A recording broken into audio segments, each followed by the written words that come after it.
another situation, completely different genes turn on. And so what that means is that you have a biological repository of potential use at the highest resolution level of your molecular structure. And then if you push yourself in all sorts of different directions and you find different things to pursue and test yourself against, then you're going to turn on parts of yourself that aren't currently on. And God only knows what you'd be like if you turned yourself completely on. Maybe I could use a better metaphor.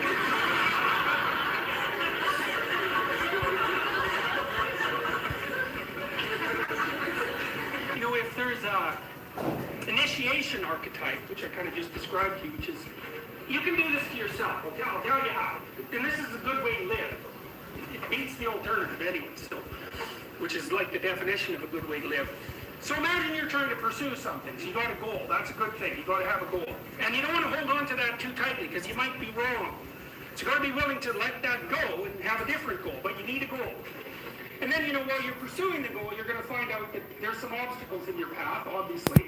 And maybe some of those obstacles are of a frightening type. Or maybe they're even of a disgusting type. You might say, I don't want to turn into that kind of person. So those of you who are sort of socialist, utopian left-wingers might think that way about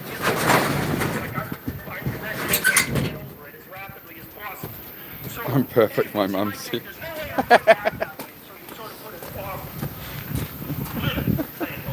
I try to come up with a funny one each day. I've got to try to give people another option.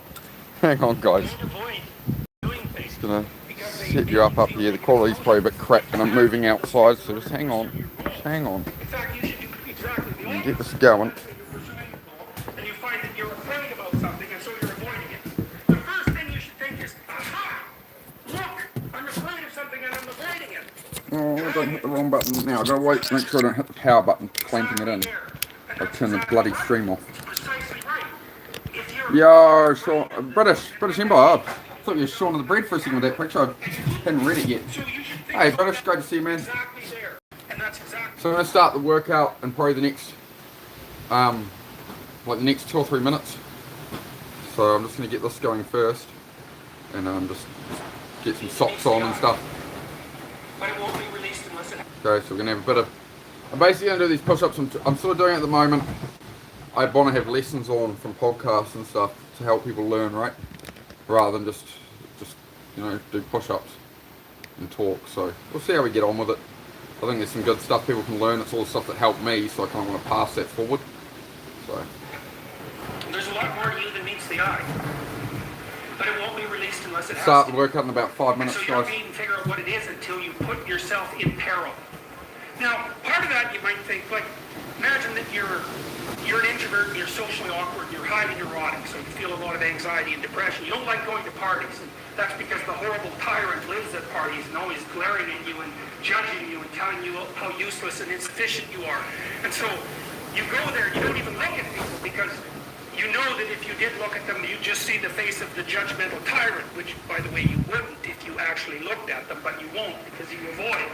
And so you're going to go there and you're going to put yourself in this terrible situation, and if you're lucky and you're a bit awake, then you're going to incorporate all sorts of information from the external world that will help you develop your social skills and make you more sophisticated. And even if that doesn't happen, you're going to learn that you can tolerate your own fear. And you might say, well, what's better? To not be afraid or to know that you can handle being afraid? And obviously to not be afraid.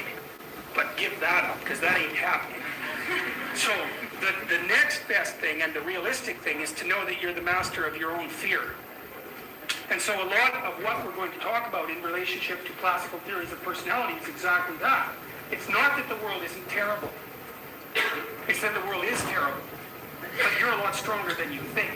And the way and so part of that is the strength that you gather is partly the information that you gather when you go somewhere that you're not good at, so you're establishing new skills like you have at university. But there's another part that's interesting that's related to the little video that I showed you at the beginning. DNA turns out to be a very complex structure.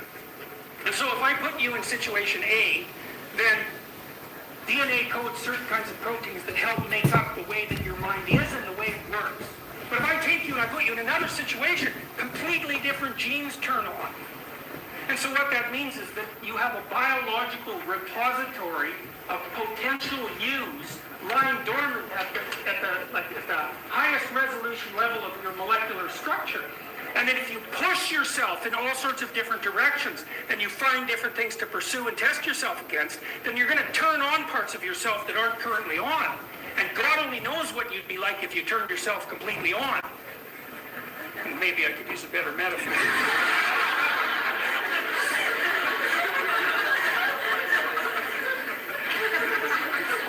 You know, if there's a initiation archetype, which I kind of just described to you, which is, you can do this to yourself. I'll tell you how. And this is a good way to live. It beats the alternative anyway, so, which is like the definition of a good way to live.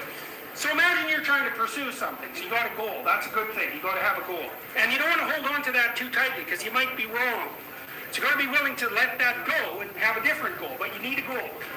And then, you know, while you're pursuing the goal, you're going to find out that there's some obstacles in your path, obviously. And maybe some of those obstacles are of a frightening type, or maybe they're even of a disgusting type. You might say, I don't want to turn into that kind of person. So those of you who are sort of socialist, utopian left-wingers might think that way about business people. It's like I would recommend that you get over it as rapidly as possible. So, Morning. anyways, you might think there's no way I'm going to act that way, so you sort of put it off. Electrolytes. Or maybe you're afraid to do what you need to do next. How are we all going? Here's the rule. Brazil. Good morning, Eduardo. Doing things because they make you feel negative emotion. If you have to do those things in order to pursue your goals. In fact, you should do exactly the opposite. So let's say you're pursuing a goal and you find that you're afraid about something and so you're avoiding it. The first thing you should think is, aha, look, I'm afraid of something and I'm avoiding it.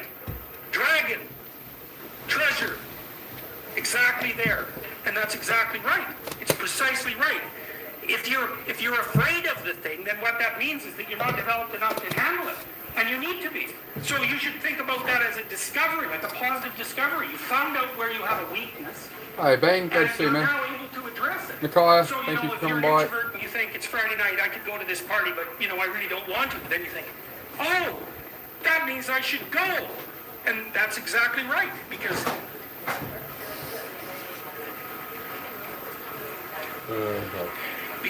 you already know how to do the things that you know how to do. And it's the things that you don't know how to do that bother you and oppress you. And of course those things are going to be difficult to learn about, but you need to learn about them because you need to get yourself all switched on. How's that? Switched on. Because then you'll be able to tolerate the fact that life is fundamentally suffering. I started in August, man. 200 push-ups a day every day in August. Been on and off a bit since then, but yeah, I'm just starting to add some other stuff in as well, guys. So I'm not just going to do push-ups today, I'm going to do some pistol squats and stuff as well. I was about to do some pistol squats. We'll see how we go, but rather than me just do the workout and just yap, like, we can do part of that, but these are the lessons that sort of have helped me over the last few years, right? These are the things I had to learn and understand. And I used to, like, when mates needed help, these are the videos I linked to my friends and was like, oh, watch this, and they're like, oh, that's what, you know, transformed them. So I think it's better I play something like this rather than me try and convey it, right? So that's what we're going to do here is sort of each day if you come in, it's rather than going and watching motivational videos and stuff or whatever, you know, you can come in here and directly hang out and socialise with people, you know, into that kind of thing. It's just one of the streams I do. I do chat streams and stuff as well. Time for your 60 push-ups. That's it in the car. I'm going to start off with some pistol squats. I can do them really well on this leg, but this leg's had so many injuries, I don't even think I can do them weighted last time I tried. So I am going to try do some right leg squats, pistol squats. I may fail. My knee tries to fail on those, so we're going to start trying to build those up. Been thinking a lot last night. I don't want to just do push-ups and pull-ups and stuff on here, right? I'm going to start doing more weight bench and pistol squats and just all kinds of things, right? That I can do with just a reasonably basic setup, right? A few $100s, right? A few $100 US. Buy used stuff and whatever, right?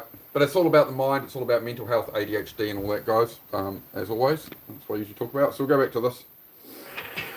And so the world doesn't get safer as you develop. In fact, quite the contrary. You just get more competent. And that's better anyways, because it's conceivable that you don't want safety anyways. You probably want adventure. You probably want to be compelled. You probably want to be engaged. You know, if you want security, you might as well be dead. Well, because nothing's happening then, and there's no danger left. To be alive is to be contending with the world. And you want to be the best in that you could possibly be. And that's partly what we're going to learn about movements that have to do with clinical psychology, because all of them circulate around this fundamental theme. They have to, because it's the fundamental story of mankind. And we want to know what that fundamental story is, because you're all human, and you need to know the story. When things fall apart, it's not like you just fall apart psychologically. It's not just a psychological condition. You know, if someone's betrayed you deeply, that might be because you're naive and unready, and maybe that's a psychological element. Maybe you're just young and you don't know better, and you couldn't. But there's also the real fact of the problem that you have in fact been betrayed, and now you don't know what to do. So there's reality in it as well as just what's psychological. And so one of the ways that you might construe personality theories that have to deal with a description of the way people are and a description of how they might move towards mental health is that they're maps that tell you they're maps of that landscape that tell you how to orient yourself so that you can succeed. And even better, and this is a Piagetian idea, One more. it's not only so that you can succeed, it's so that you can succeed in a way that your family succeeds, so that they can succeed in a way that society succeeds, so that everything works better at the same time. And that's really success. You know, and that's like you're winning the game that everyone wants to play. Sorry, guys. What a deal. You get to move Yes, forward, bro. and Thank you, guys. everyone else gets to Yeah, enjoy hit that it. sub for me, guys. Hit that like. Definition of success. I'm trying to make It's a not unique typical channel here, definition so of success, I appreciate actually, any because support, guys. if Thank you very much. succeed properly, then your success benefits everyone else. So, in motorcycle crashes and bicycle crashes, this leg's good. We've just worked that one. Now I'm going to start working this one. I always avoid this workout. I've been doing push-ups and stuff to avoid this, but I need to work on legs, right? So, this one I've broken the ankle front and rear. I've shattered my knee and I broke my hip 3 years ago. So, the knee kind of wobbles, but I'm going to try to figure it out. I probably will fail at these, guys, but that's what learning and growth is, right? It's fail, try again, and just love the process, man. Harden the mind a bit, right? Alright, guys. Hard to imagine that there would be anything particularly wrong with that. And so in this unbelievably protected environment, you can think, oh, well, we should it's go in my easy head. on The nature moment I gotta because do it, I'm it's like, so oh, fuck. beautiful. It's like, This is gonna yeah, fail. well, It's yes gonna work. and no. And it's Gonna not work. all Eyes easy. up, eyes It's forward. certainly not, Get because my nature balance, will like, if I put eventually my eyes kill here, you. I'm screwed. Eyes up. So even if it doesn't, well, it's going to kill you. It will also make you sick. It will also make everyone that you know sick, and it will kill all of them too. So it's not such a bad thing to have a little bit of empathy for human beings, given that we have to contend with that. And you know, if we're destroying everything, which we're not, it's also returning the favor. So, all right. So there's the substrata. At the bottom of things, there's this terrible monster. But it hoards gold, and so encountering it, defeating it, challenging it, facing it, can be unbelievably productive. And that's a symbol of the absolute unknown. That's where you go when things fall apart. You don't know where you are, so where are you? You're where you don't know what things are, and that's a place. And what's interesting about it is that there are rules to act in that place. And that's what's so helpful, because, you know, if you're in a place and you don't know what to do, and that's that, you're done. If there's a pattern to what you can do in a circumstance like that, then you land on your feet, and you're ready to contend, and maybe the trip down into the underworld is something you can undertake on your own accord. And you It's can the come back stability with of my treasure knee instead from of- having a instead of shattered ending up knee. as dragon It just food, won't hold the or load. worse. But that's okay. And then when you're Yeah, I'll be careful, sexualizing guys. your Thank you. relationship to other people, well, let's say society. First of all, it's like, yeah, obviously you face a tyrant. Of course you do.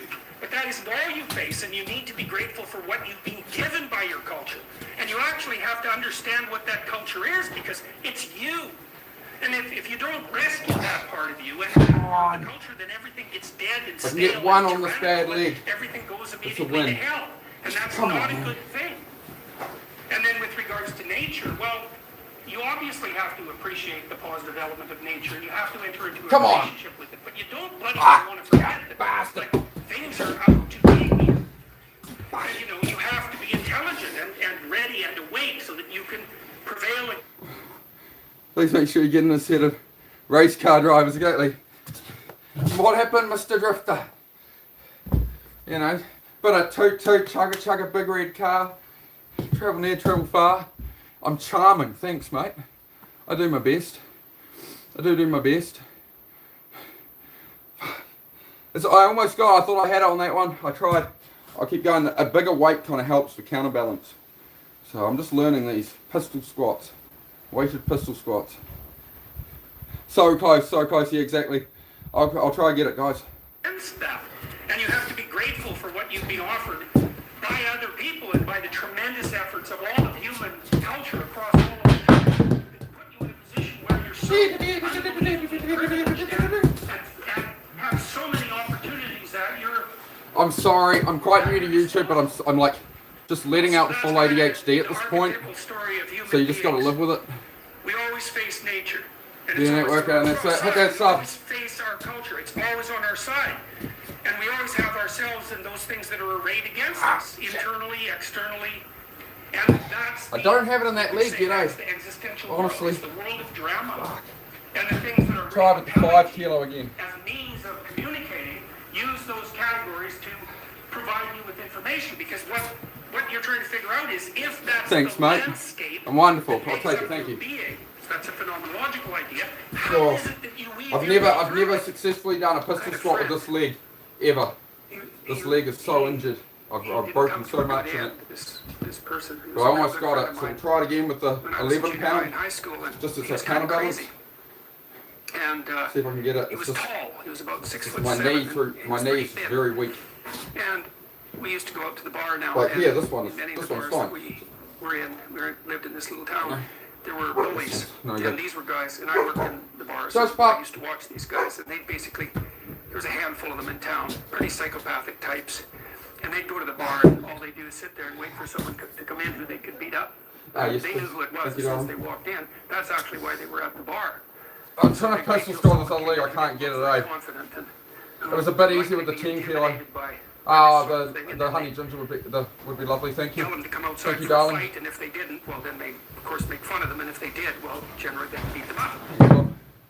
My friend kind Wanna of say hi to the audience? and he started quick going to wave. bars, and every time Susie, someone here's like Miss that Susie. Hello. Chief came down, he'd moderator, go outside and Susie. fight with them. And one of the things he observed right away is that Yeah, New almost Zealand. inevitably when he went Yeah. outside with them, they'd shake hands. Yeah, and trying to shake do hands. pistol squats. Yeah, So as soon as but he this said it, leg's was had really so many remarkable injuries. watching him, 'cause And he so, wasn't- hey, it was worth a try. He I wasn't tried a a couple more particularly times in a physically second. powerful person, although he was extraordinarily tall.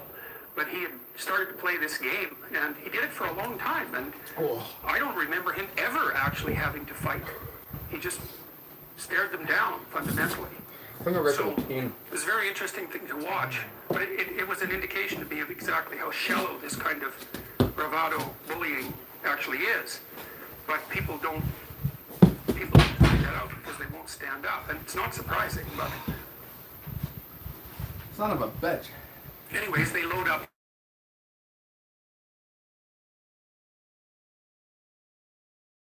Have a fight, and Lampwick says something like, it's time to punch someone in the nose sometimes just for the, I think he says, heck of it. And so Pinocchio adopts this strut, and in they go to the rough house. And then in the next scene, you see this model home up for destruction. It's quite an interesting scene symbolically. The kids are starting to burn this place and to trash it, and they're dragging a grand piano down the stairs. The destruction of high culture, about which they're nothing but cynical, because they don't believe that hard work and sacrifice can produce something of any value, and they want to bring it down and destroy it. You should take some risks when you're a teenager and also later in life, and so if you won't take any risks, there's actually something wrong with you. But there's a negative element in that, well, you know, teenagers do all sorts of stupid things, and perhaps it's amazing that we all live through it, actually, as far as I'm concerned. And some people take extraordinary risks, and they don't make it through at all, or they end up in a permanently antisocial population, and then they're, you know, basically career criminals. 5% of the criminals commit 95% of the crimes. It's another Pareto distribution. So I used to live in Montreal. 44 pound. 20 in a kilogram. poor neighborhood. And Let's go. Thank you, one day I was Company. out in the back alley Appreciate it, building a man. fence, How you because I was going? putting a little fence around my little tiny backyard. And there was a house across the alley down the street a ways where there was a lot. It's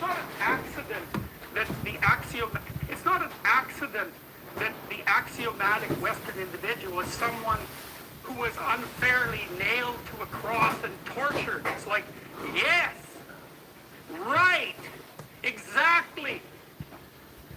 So what do you do about that? Thanks, mate. Well, I thought about that for a long time too. It's like, well, you don't get together in a damn mob, because all that does is allow you to be as horrible as you could possibly imagine and suffer from none of the consequences. That's a bad idea. So how about we don't do that?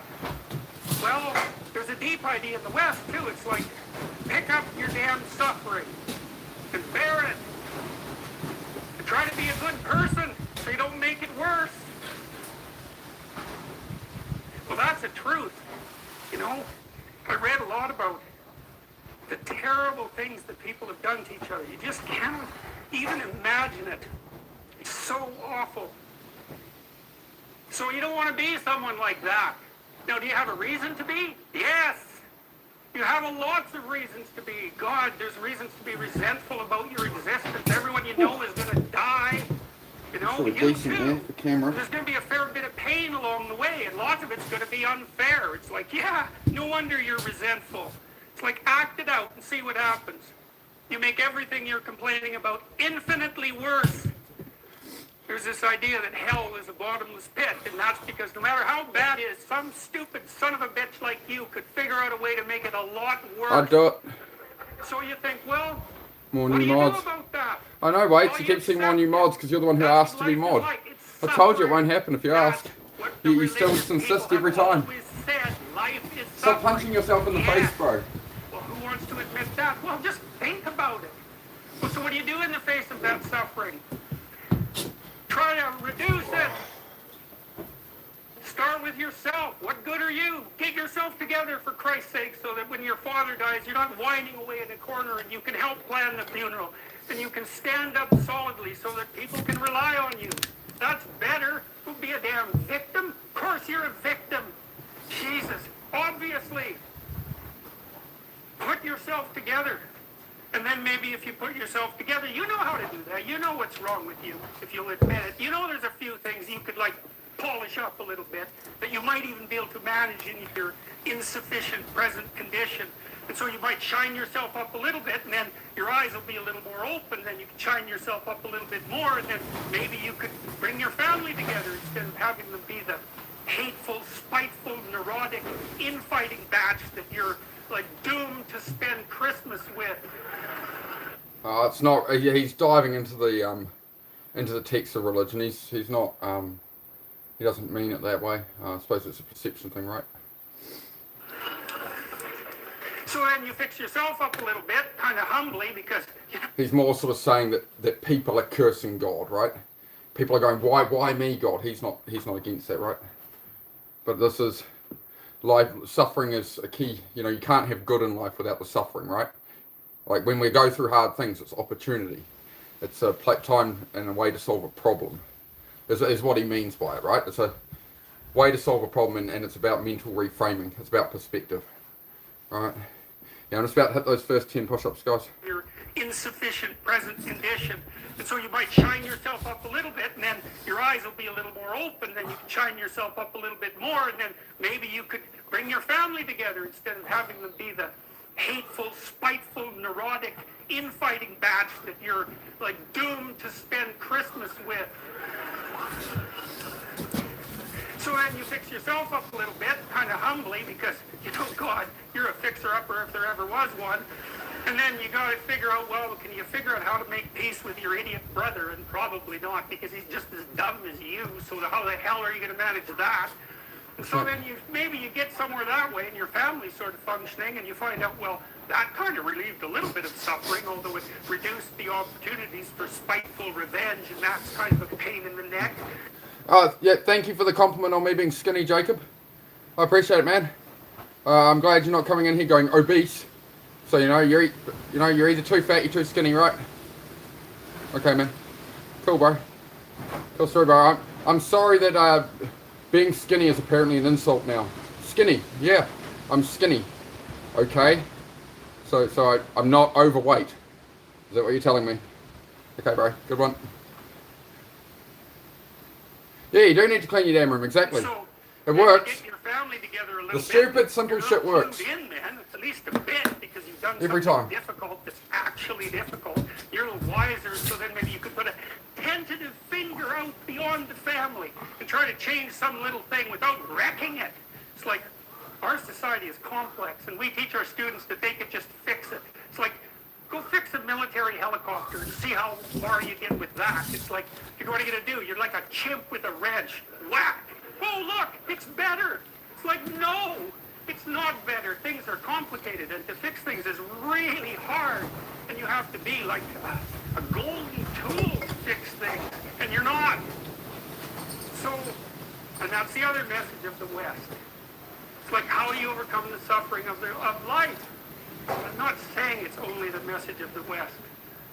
How do you overcome the suffering of life? Is be a better person. Thank you very much, mate. That's That's how a much you more do it. positive comment, Well, Jacob. that's hard. Rather than saying It skinny, takes I like that. responsibility. And I Drop think, a sub, man. you said See, that's the someone, attitude I like "You here, have bro." a meaningful life. Good on you, man. Appreciate it. Everything you do matters. Appreciate. I genuinely appreciate that, bro. That's Thank the you. definition of a meaningful life. But everything you do See? matters. You're gonna have to carry that Positive with you. thinking. Or do you want to just forget about the whole meaning thing, and then you don't have any responsibility because who the hell cares? And you can wander through life doing whatever you want, gratifying impulsive desires. for 20. Useful, that's 25 now. And you're stuck in meaninglessness, but you don't have any responsibility. Which one do you want? Well, ask That's yourself, 30 there, which Nikolai. one Oh, are you you're on pursuing? 30. I got it. Find I follow very you. rapidly that it isn't the Good work. majority of your soul that's pursuing the whole meaning thing. Because, well, look what you have to do that. You have to take on the fact that life is suffering. You have to I'm put skinny too yourself and still got together the number. in the face of She that. can't stop texting me, bro. Well, that's hard. Good Christ, stuff, man. I think people can even Well, do get her it. to stop texting, I'm go take her out. stunned every day when Go I spend go some time with her. outside. You can't And it sit on the isn't phone. a riot with everything burning. Man up. Because really, Take the next step. Go you on. talk to people, it's like, I knew this guy, he had a motorcycle accident, he really ruined him, and he was like a linesman, working on the power. He was working with someone who had Parkinson's disease, and they had complementary inadequacies. And so, two of them could do the job of one Oh, you're person. good, you're good. They're out there fixing power lines in the freezing cold, despite the fact that one was 3/4 wrecked with a motorcycle accident, and the other one had Parkinson's. It's like, that's how our civilization Should we do a works. Bane one? I like the Bane ones, man. From the channel is Dark Arc Motivation. They put a new one today. I've reached out to the guy. I did send him a message and stuff and be like, hey man, like, I want to use this stuff on my channel all the time. Do you want to, work together in some capacity on this? So let's just see what you guys think of it, right? If you guys like it, I'll keep doing it. I enjoy it. It's a different vibe, right? Master the art of self-reliance, and you master the world. This is their new one today. To stand alone is not a choice, it is an inevitability for those who seek real power. Dependence is a chain, each link forged by the weakness of needing others. You cling to others like crutches, afraid to fall. But it is in falling that one learns to rise. At 30. The self is the only force that endures, the only foundation unshakable by betrayal, by failure, by loss. All others are temporary, fading shadows in the light of your own strength. To rely on anyone is to give them power over you, to kneel before another's whim. Self-reliance is not mere survival.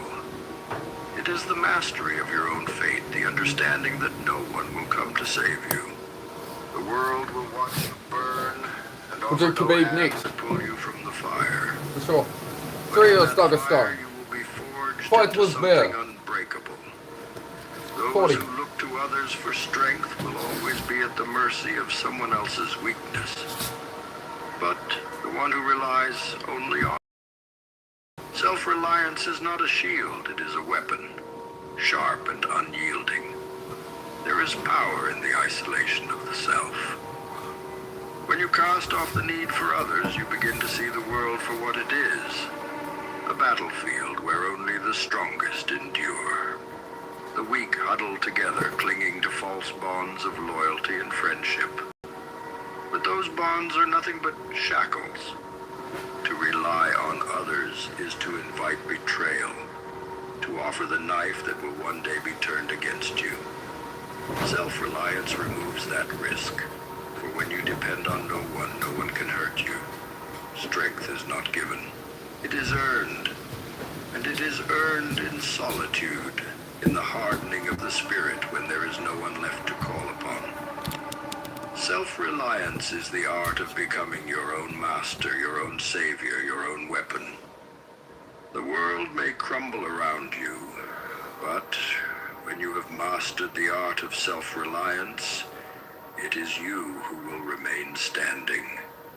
There is no greater power than knowing that no matter what comes, no matter what is stripped away, you will not fall. Because you have built yourself up from nothing, and nothing can take that from you. Others are a crutch, a distraction, a weight that pulls you down into their weakness. Yeah, Apollo.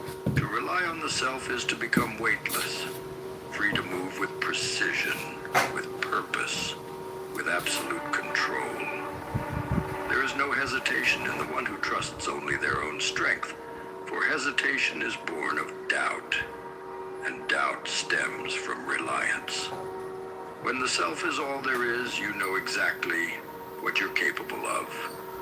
You know exactly what you will become. There is no limit, no boundary, no tether to hold you back. Self-reliance is the foundation of absolute power. It is the understanding that no one else will ever fight for you, not truly. The battles that matter, the wars that define you, are fought alone. Others will offer their aid, but their strength is borrowed, and borrowed power is nothing more than a fleeting flame.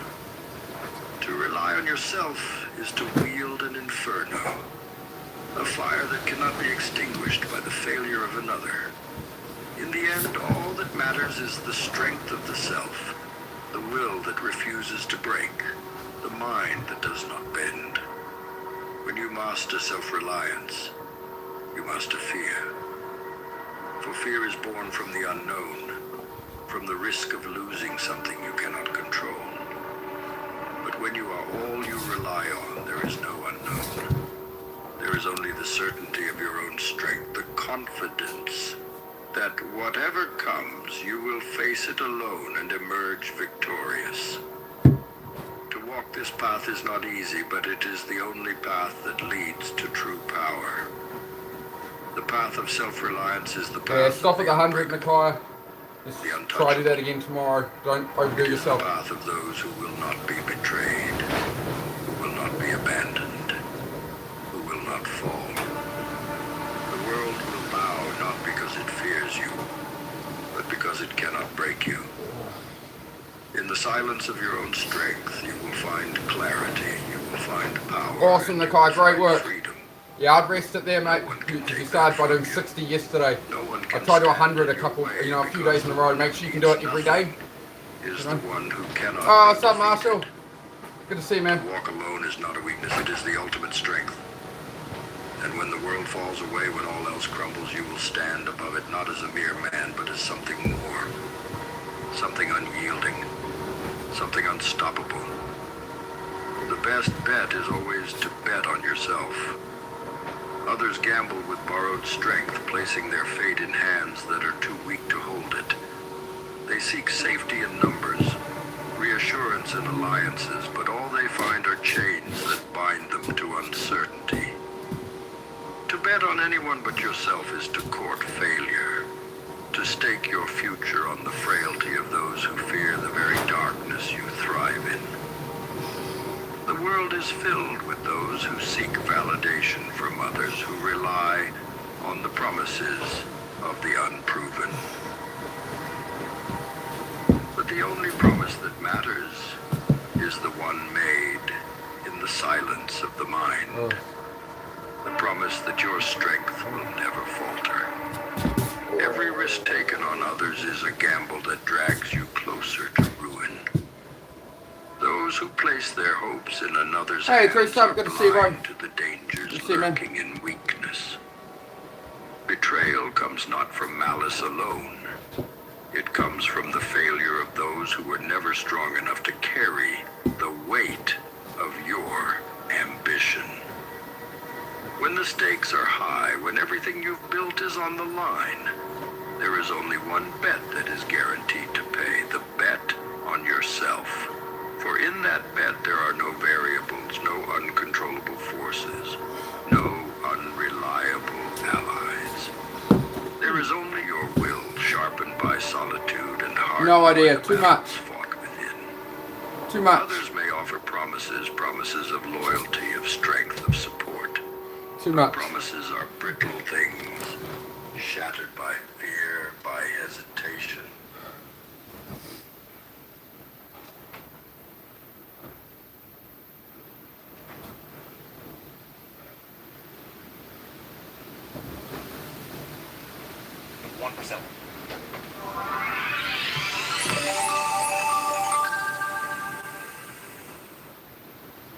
One way to think Thank about you it very is much, just kind of Marshall. basic math. Like, Make if sure you you just guys hit look at that the like numbers for that me, you right? were able I appreciate to it, improve guys. by 1% each day for an entire year, and those Hit that gains like and compound, sub. you would end up 37 times better at the Let's end start of that the year. again. I'll shut up.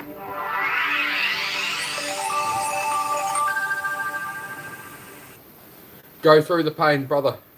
No, it's only, just ignore it. The first couple of sets of push-ups will be sore, but you need to keep the exercise going to keep the blood pumping to the muscles to repair them.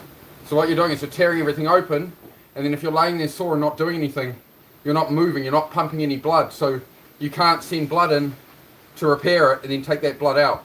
And then your blood pH is going to go up as well. You need to keep it flowing. So pain doesn't mean stop. You're not going to get injured. It's, if you wake up, you're sore, you're tight, especially like day 2, by day 5, for the first, if you work out 5 days in a row from nothing, day 5 you're going to wake up and not be able to move. But you just slowly, very slowly, don't yank, just slow stretches, loosen yourself up for about an hour, right? Just moving while you make your coffee and stuff. Then when you drop into the push-ups, the first push-up will hurt like hell. Just go through it, just keep going, and then the pain will be gone. The cure to the pain the day after working out is to work out again. If you're really, really sore, do like, and you're doing 200 push-ups a day, do 100, right? And maybe you do 100 that evening or something. But it's, that's, nobody tells you that, bro. I had to learn that too. I'd work out a couple of days and give up, oh, I'm too sore. If you never take a day off, you're never sore. I'm not sore in the morning because if I take a day off, I'll be sore. Every day, also feel pain now. A little bit, bro, but it's very small. Like in the last 3 days, I've done 500 push-ups, 420 push-ups. Yesterday I did 600 push-ups. Today I was going to do 500 push-ups, but I'm mixing it in with some weighted squats, some pistol squats, and some pull-ups. So I don't know if we'll hit the 500 push-ups today. I'm just making sure I get a good little workout in, right? Takes time to adapt. Do bodybuilding poses? Nah, not my thing, man. I do all of this for mental health for my mind, bro. I have ADHD and autism, so this is more of a mental health process for me. Is why I do it, man. It's to regulate my mind and up my dopamine in the morning with ADHD. That's the main purpose of it, right? Agree, the body will hurt, then it adapts. That's exactly it. Yeah, your muscles will hurt. You just go through it. That's where everybody falls off fitness. They work out for a couple of days. They get just some push-ups. And I'm so sore. How do these people work out every day? Once you hit past about day 5, day 6, it'll be really bad by day 5. Day 6 onwards, maybe you'll have a slightly sore shoulder. And then a couple of days later, that'll go away and the other shoulder hurts. It's just your body finding all the weak points, right? You become an engineer of your own body, like a car designer, right? They're trying to find where the weak points are, where the failure points are in engineering, right? So it's just distilling down that tolerance and just, you'll feel it out. But yeah, like, especially like you're not going to hurt yourself doing push-ups every day. Like, I started doing 200 a day. From 0 push-ups, I did one for a prostate cancer charity. That's how I started my last channel. And just, yeah, it made me turn up every day and do push-ups because they were suffering worse than me. They're going through cancer and I'm trying to raise money for them. So it was like, well, I can't get down there and do 200 push-ups, but they're going through that battle, right? So it keeps you, and you're able to do something for a charity. So I would suggest, look up a charity in your area that's doing like a push-up challenge for some, for a worthy cause, right?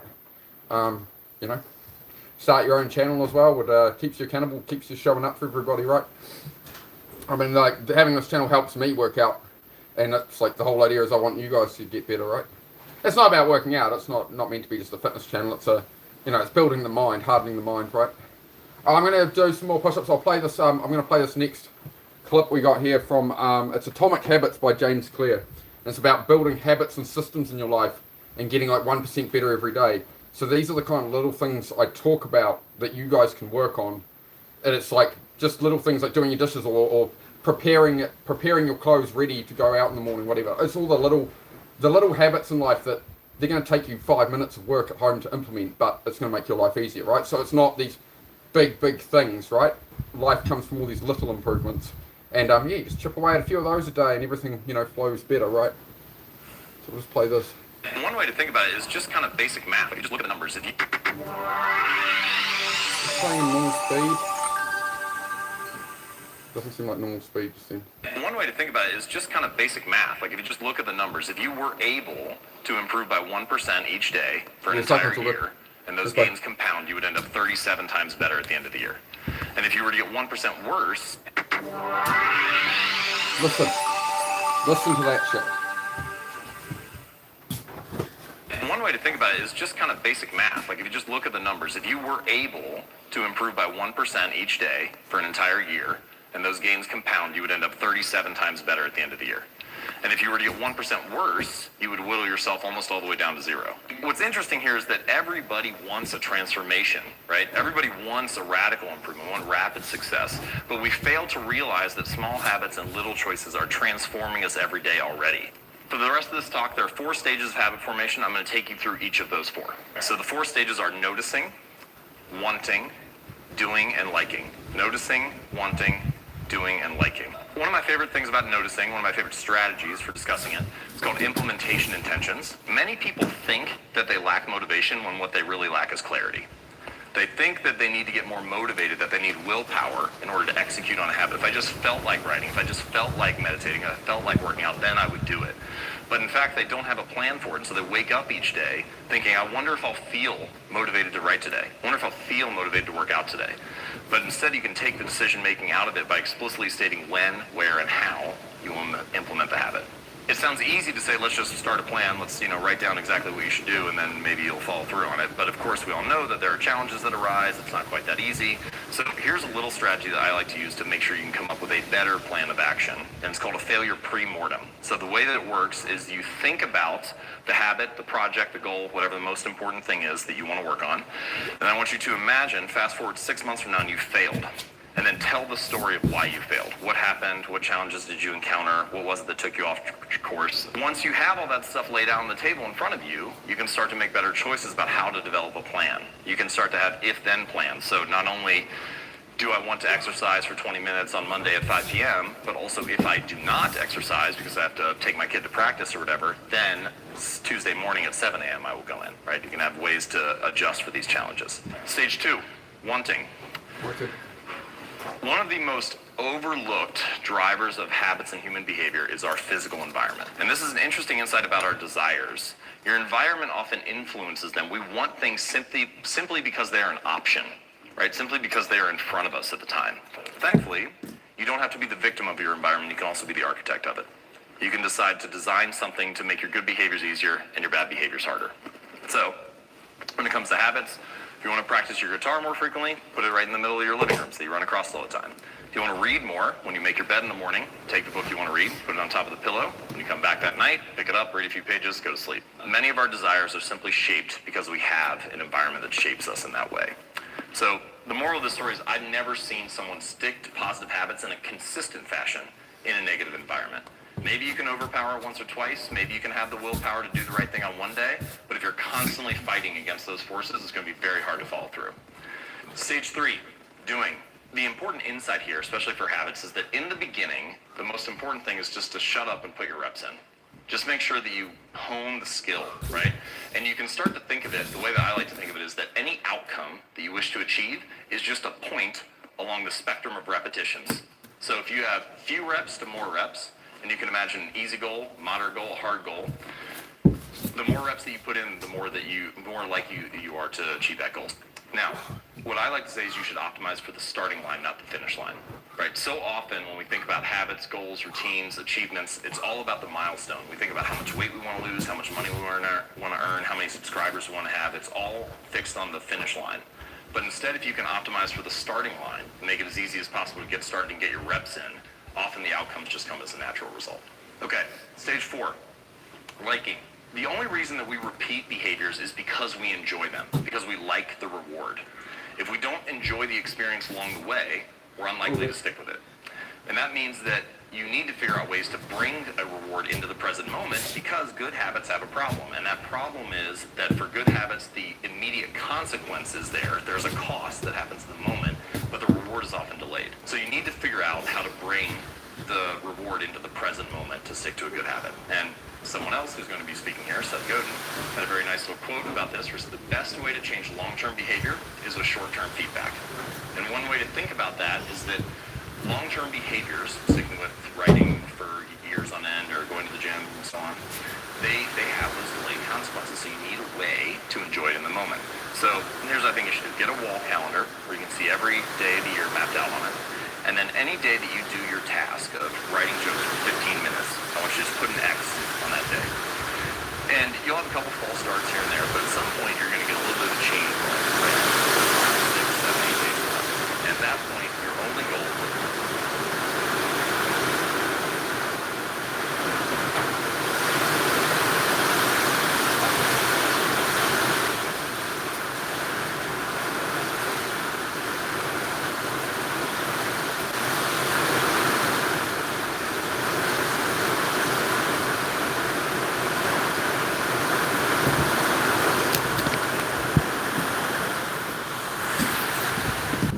Sorry.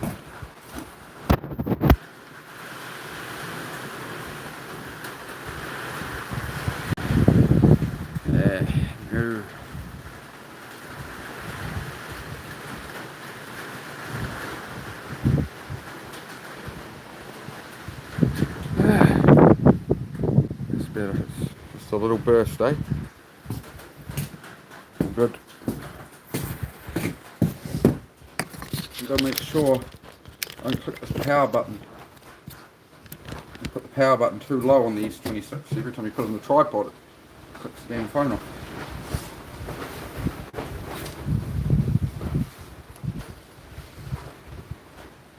And wind this clip back, eh? This is James Clear, Atomic Habits by James Clear.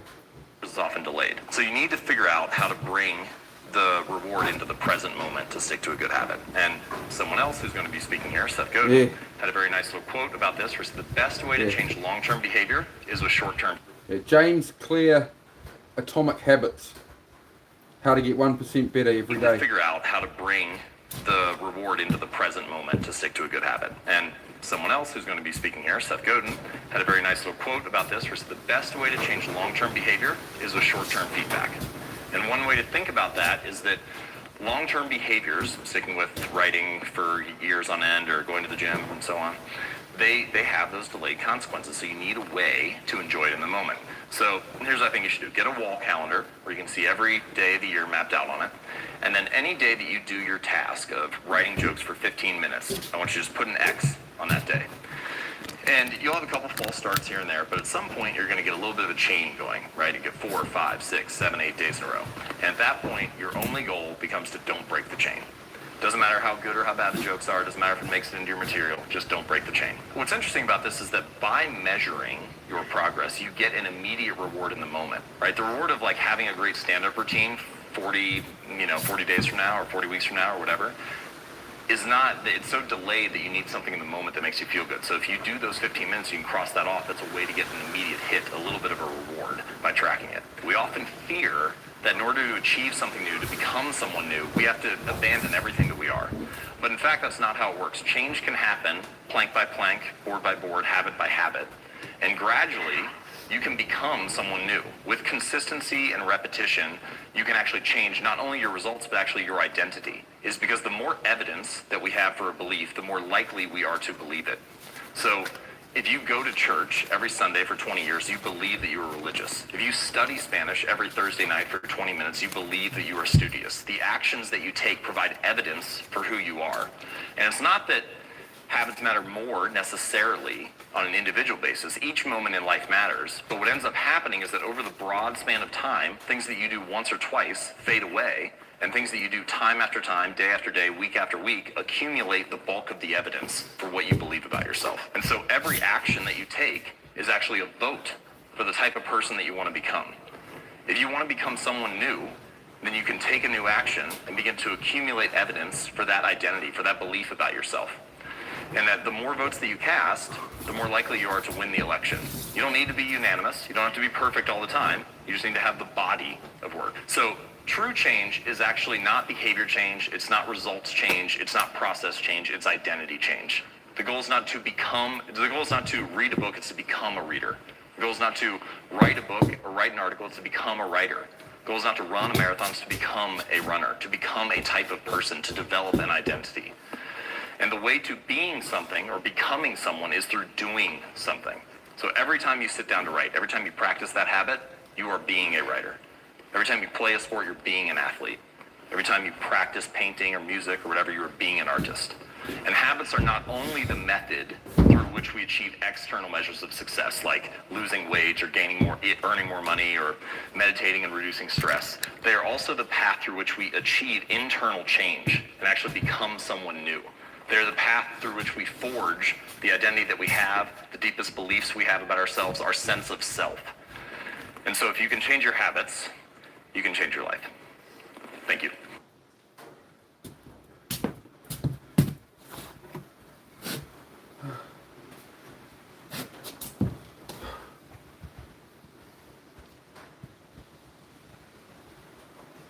You once said, the most dangerous person is one who is articulate. What would you recommend to one who wants to learn to speak in a more articulate manner?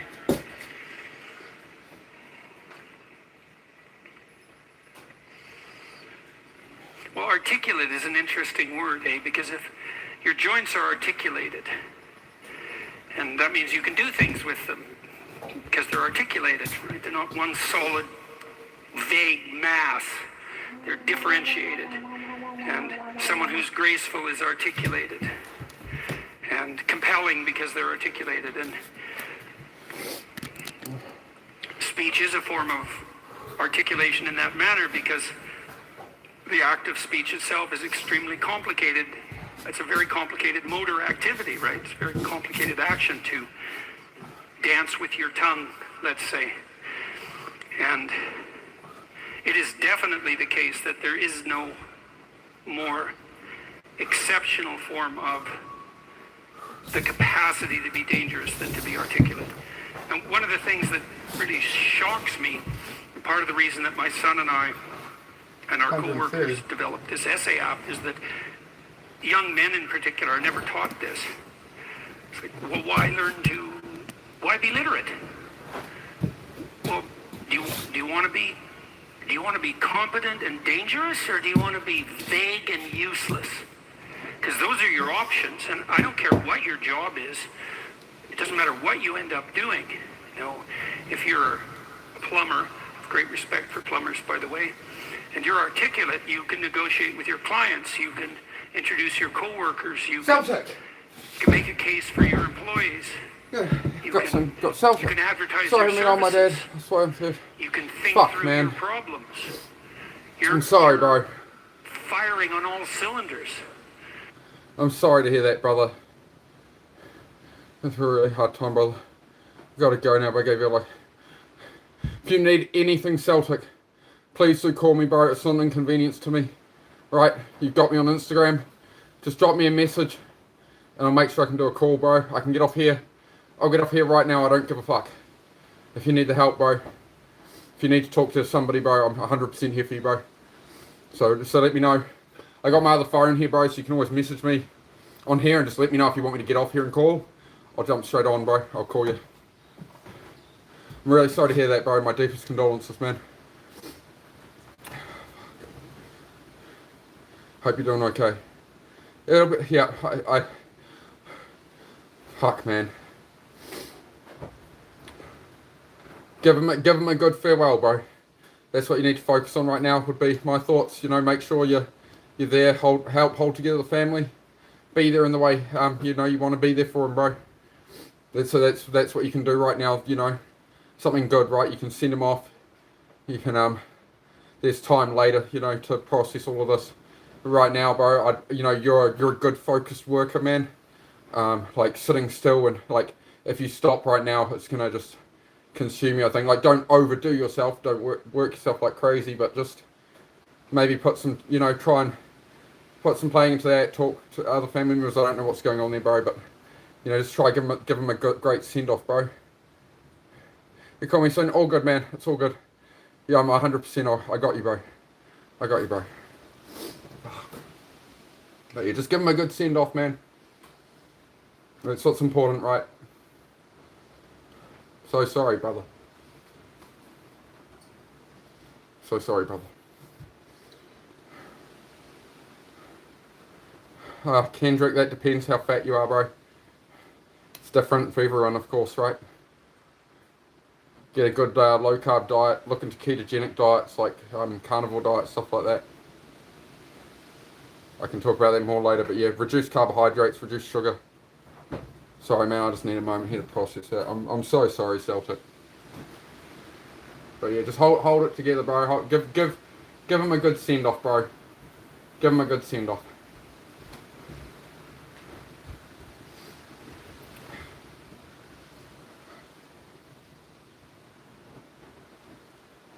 It'll work out, bro. You'll be right. Love you too, brother. Love you too, man. We'll talk soon, bro.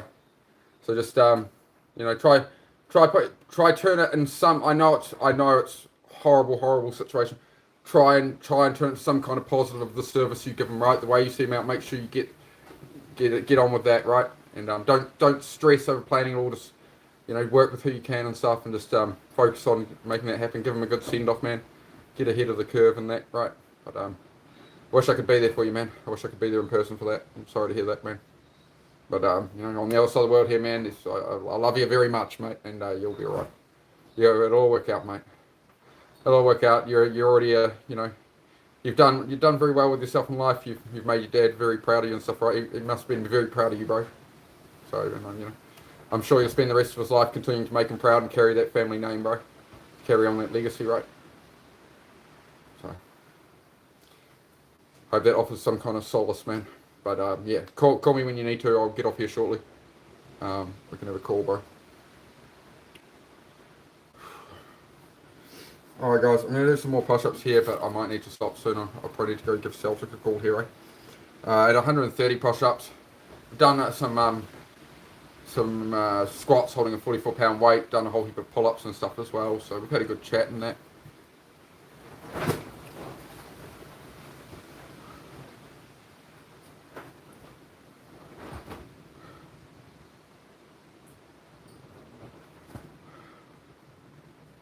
Sorry, I just need a moment to think what I'm doing right now, guys. I wondered why I hadn't heard from Celtic.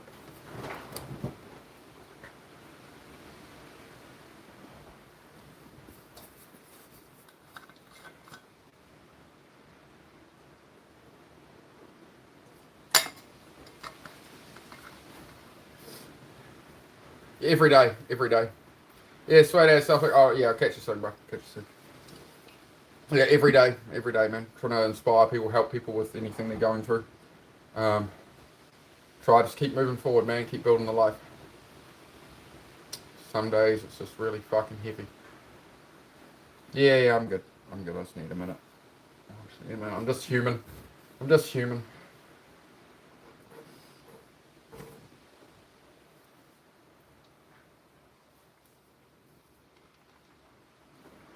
Alright, I stream reality here, so you know I'm not gonna just bail off camera. This is reality of being human and things happening.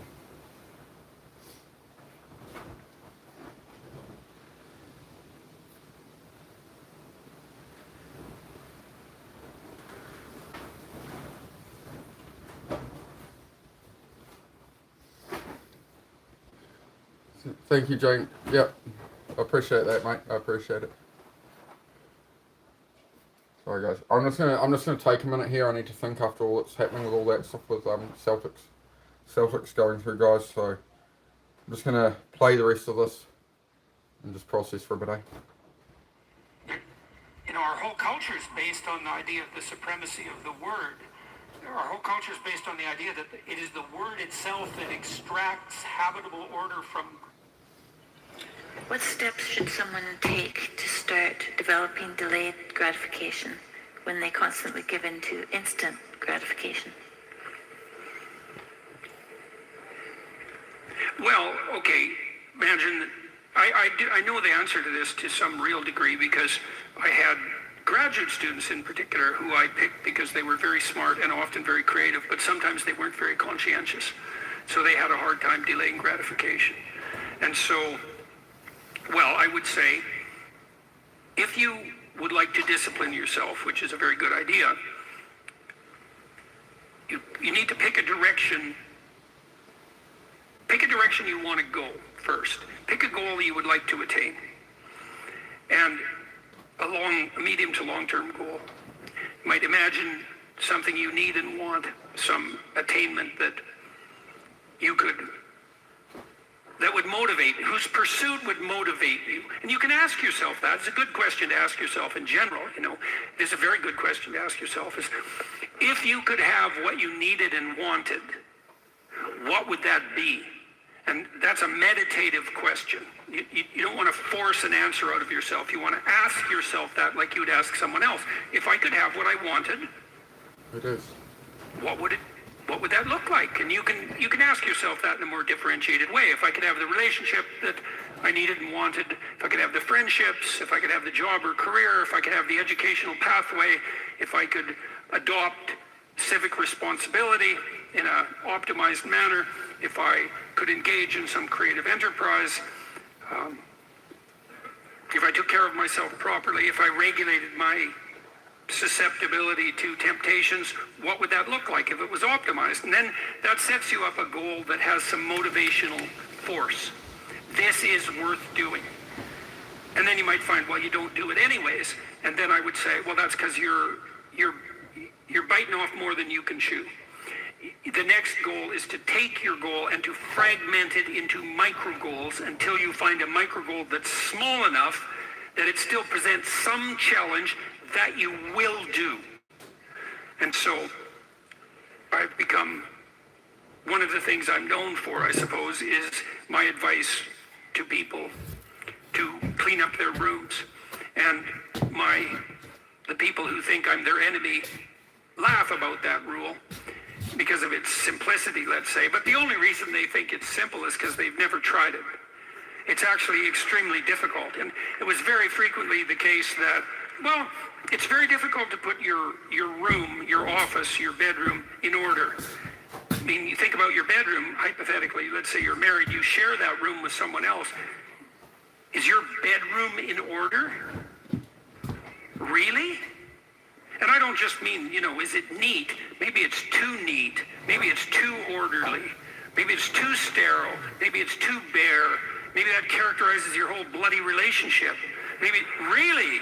And maybe that is genuinely reflected in the state of your room, because it's very probable that that room is a microcosm of your marriage. It's highly probable.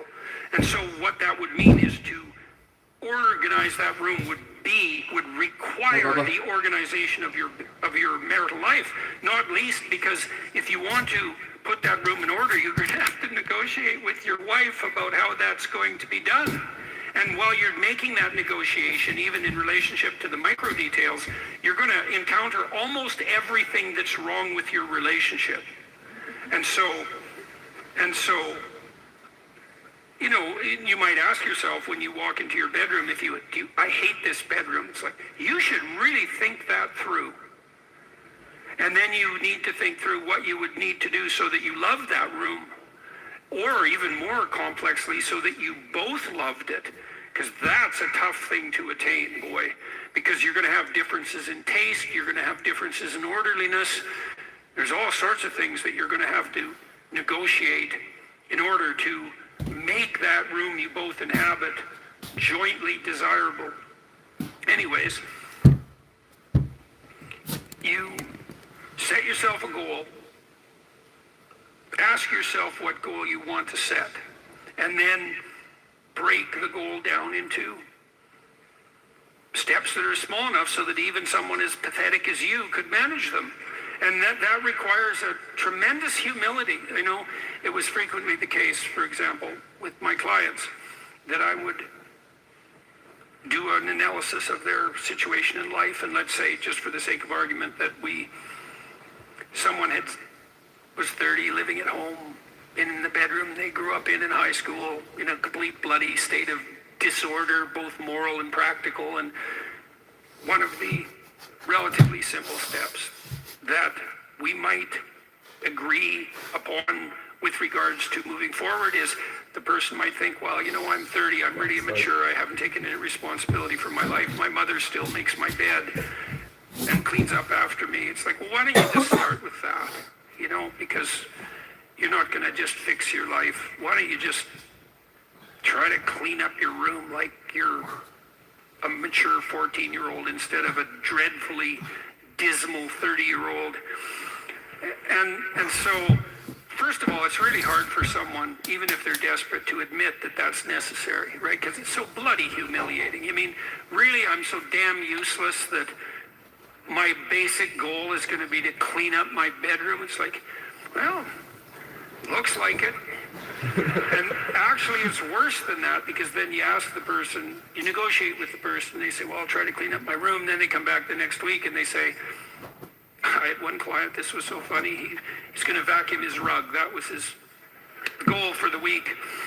He just had a child out of wedlock, and he was afraid that he was going to be a very bad father, which was a very realistic fear. And so he wanted to put himself together, and so that's why he came to see me. And he lived in this squalor, and one thing we decided to do was that he could vacuum the rug, which he hadn't done for like 12 years because his mother would do it. And so it was so funny, it's so unbelievably comical. He went and got the vacuum, a stand-up vacuum, an upright vacuum, and he brought it into his room, but he didn't bring it all the way in. He put it in the doorway, leaning like this across the doorway. Mate. And then instead of vacuuming his room, he stepped over that bloody vacuum cleaner for a whole week, and then came and told me that he couldn't do it. It's like, it's not surprising to me at all, because you think, well, that's such a trivial thing. It's like, if it was such a trivial thing, he'd have a clean room. It's not trivial at all. That chaos in his immediate environment was deeply emblematic of the chaos of his life. They were the same thing. And so for him to even begin the process of bringing order to chaos, which is a divine process, by the way, and the highest moral requirement, he had to be willing to face the catastrophe, the chaotic catastrophe of his life. And he hadn't done that for like 30 years. Why was he going to start that week? Just because he said he was going to? It's like, good luck. So what you do as a therapist in that situation is you just make the task smaller until you find a task so small, but still moving forward, that the person will do. So I might have said, I don't remember the particulars of the situation, I might have said, well, do you think you can get that vacuum cleaner? These are the people who changed my life. That's why I play what they say. These are the very clips that changed me. That's all you have to do this week. Do you think you can do that?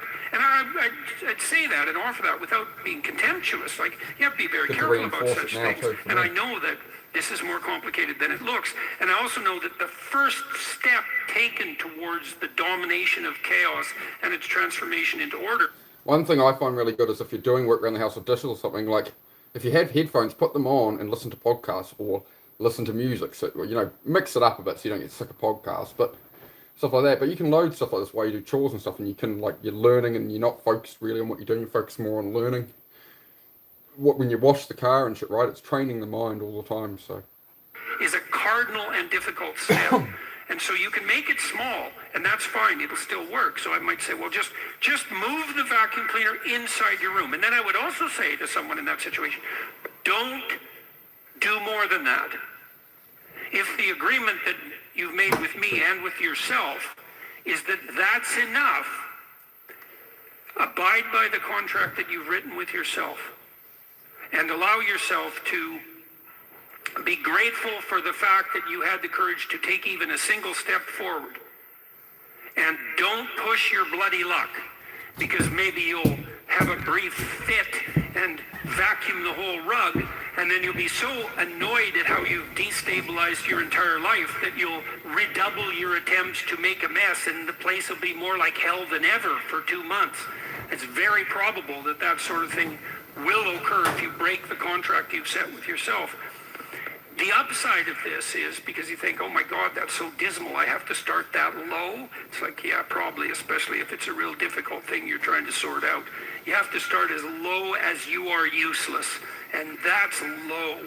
So, but the upside is that progress accelerates. It's not linear, and so if you take once you take the first step, the probability that you'll take a slightly larger second step increases, and that increases non-linearly. And so once you get the ball rolling, so to speak, once you start pushing the rock uphill, you can do it faster and faster. And so even if you have to start in a very humiliating manner, that doesn't mean that's where you'll end. One of the things that Tammy and I learned to do, and this was a consequence of me being trained as a behavior therapist, is, we'll just take an example that maybe I was trying to learn how to compliment her when she dressed nicely, and maybe the fact that I wasn't good at that was manifest in the fact that she put some effort into her dress, and then I wouldn't respond in the appropriate manner, and that would dishearten her. And I don't particularly remember that exactly happening, but it'll be a perfectly reasonable example. And so then she would be displeased. And then the question would be, well, is she displeased because I'm too stupid to offer a proper compliment? Or is she displeased because she's so needy and lacking confidence that she needs a compliment that would go beyond the ordinary? And the answer is, what the hell do we know? Could be one or the other or both. And so what's a possible solution to that? And one possible solution would be, okay, if you do put some effort into your appearance, or I do, we could reverse the situation, but if you put some effort into your appearance and you would like to hear from me exactly the word. We just got, what do we got left on this? It's about 3 more minutes left on this, guys, and then we're going to sit and have a chat. I won't be on here too long.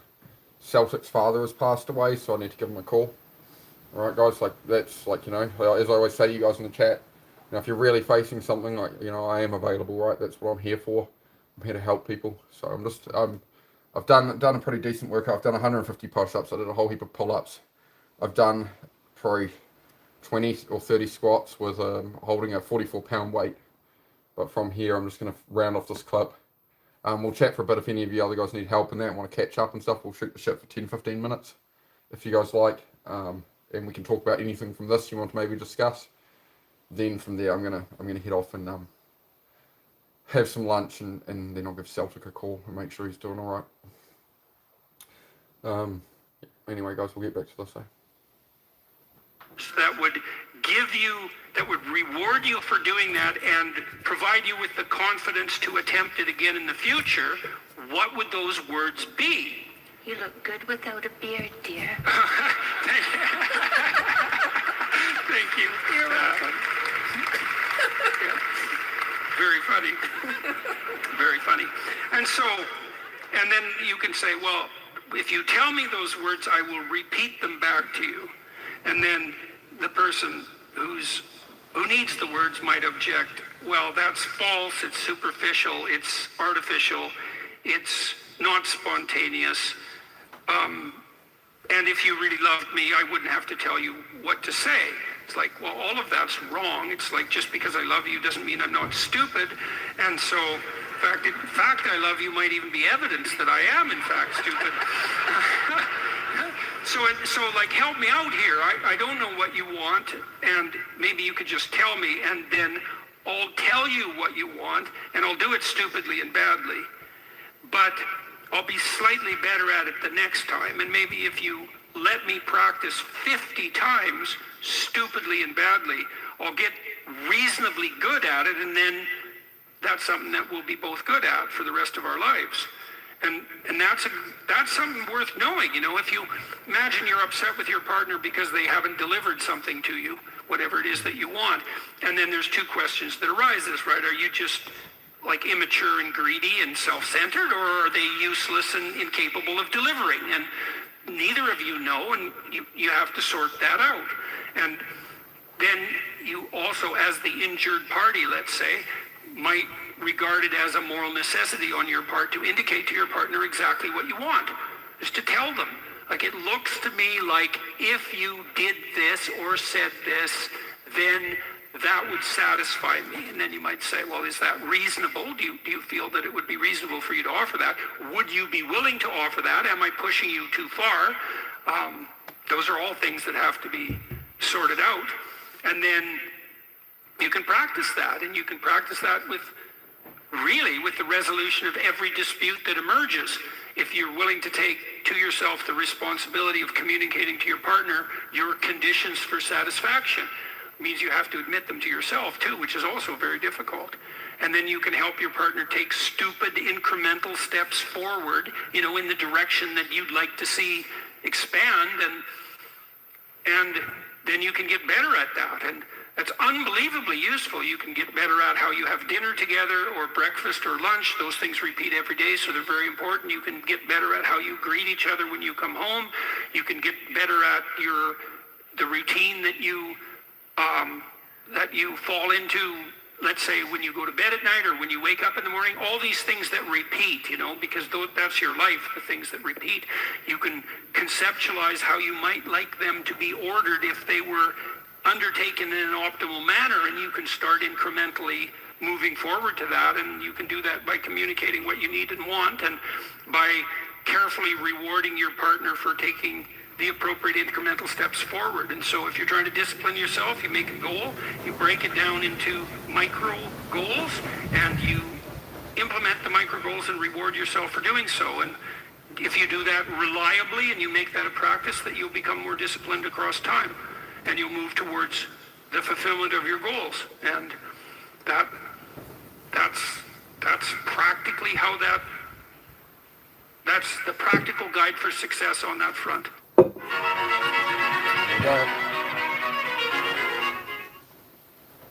Just got raided again. Oh, awesome, Matt. That's great. Yeah, I'm okay, Loud. We're just working through some content there. Try and talk about that if anybody wants to. Yeah, unfortunately, one of the regulars, Celtic, his father's passed away, so I will be getting off here soon. I need to go give Celtic a call. And again, guys, I am available through Instagram on the same name if required, but I don't have time to sit and text everyone back and forth all day, like other creators and stuff I do and that. But I can't help an audience as it gets bigger, right?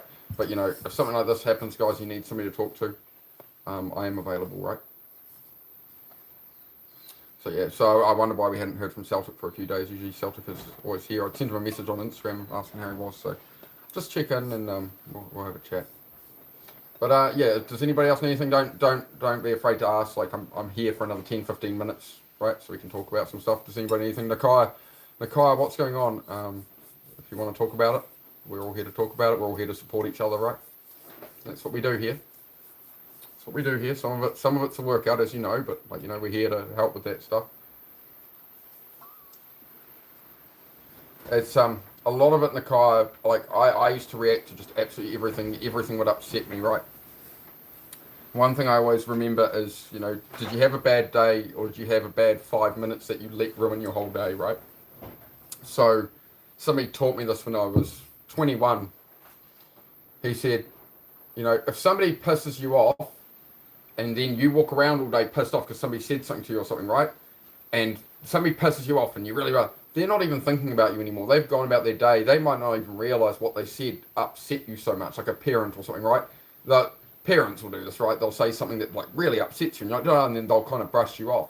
Now, they've gone about their day. They're not thinking about it, but it's stuck in your head and your mind, right? It's affecting your actions. So that person is in control of you. So who do you want to have the control over your life? You want it to be you. You want control of yourself, right?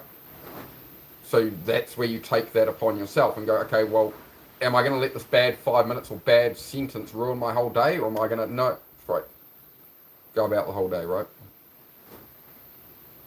I'm sorry to hear that, Nakia. Sorry to hear that. I think again, I would say this, there are positives and things. I know it's a horrible situation, but there are positives and things, right? So you're remembering your friend's birthday, your friend who passed away, you're obviously a caring friend, right? There's nothing wrong with caring. There's nothing wrong with feeling that. You know, I buried a lot of motorcyclist mates and mates who ended their own lives and things, right? And you know, you live for them. That's what I live for. Is I live for those people that I lost. Like most of my friends would. The oldest who died in a motorcycle crash was 26. They were between 19 and 26, and I lost all the guys I rode with. I lost in the space of 2 years of riding, right? You know, there's nothing wrong with remembering them, with feeling it. Like, I definitely had a few years after each one where every time that date came around, I felt it. I'd usually go, like, I'd turn it into something positive, right? Go on a motorbike ride, sit at the beach and just think about them, and remember the good times with that person, and think about the things they taught me. And like, I use it as a day of reflection about that person and what they brought to my life and how I spent that time with them, right? It's not a day of sadness. It's a day you can remember them rather than the day they died or something. You're remembering their birthday. You're remembering birthdays you spent with them, good times, right? And you were there for that. Like, you know, you're a good friend. So be kinder to yourself, right? Just remember them. Try and remember them. What's something you guys did together? A spot you guys went to? Just go there and just maybe think about them. And they're not there, but they are in spirit, right? They're there in your memories, and you know, you can think about where to next from here and what kind of life you want to build, right? Ciggies can make you more depressed because the smoking causes chronic inflammation, so your body's in a constant fight or flight state, which impacts the mind. Yeah, for sure. Yeah, usually I go for the vape. I've been buying about a pack of cigarettes a week lately. Not the best thing, but again, you know, I am who I am. As I say, I'm just me on here, so I don't hide anything. I do try to stick to the vape. Oh, I love hearts. Thank you, guys. Sit in my room, drink and play music. Oh, there you go. I wouldn't suggest probably drinking too much. I mean, drinking numbs things out, but you know, like maybe that's maybe you have just a little bit to drink or something. But you know what I mean. You don't want to be drinking to a state that you're going to be just, you know, horrifically upset, right? So it just depends how do you think you're going to respond to that alcohol, right? So like for me, if I was in a really good mental state, having alcohol, I'd party, I'd have fun. But if I was in a down state and I drink, I'm trying to bury it, and as the numbness wears off, you know, you put yourself through a couple of days of a lot more mental strain. So, you know, there's a price to pay for such things. But, you know, I'd have a drink or something. Yeah, play some music. Yeah, have a drink if you like, you know. Up to you, man. But, yeah, I'd play some music, have a vibe, and just, yeah, I don't know, dude. Sit there and, like, put some music on, then do a hobby you enjoy, right? Even if it's an old one that's been in the cupboard for 10 years, you know. Maybe you need to clean out your wardrobe and you'll find some old hobbies or games or something, I don't know. Right, some old clothes that you want to, maybe you go through your wardrobe and clear out all the stuff and decide you have some clothes you want to donate to people, and that's a way of, like, in your friend's memory, you're going to go donate some clothes today, right, or something, right? You know, you can come up with what you think, right? I don't know, mate. You know the thing that's like that, right, where you could do something nice, mate. Quit smoking by vaping for 3 years, in vaping just flavour, no nicotine at night. Paired it with patches and strong gum, reducing the nicotine till no nicotine. Okay. Thank you, brother. I'll screenshot that one. Thank you, bro. I do appreciate it.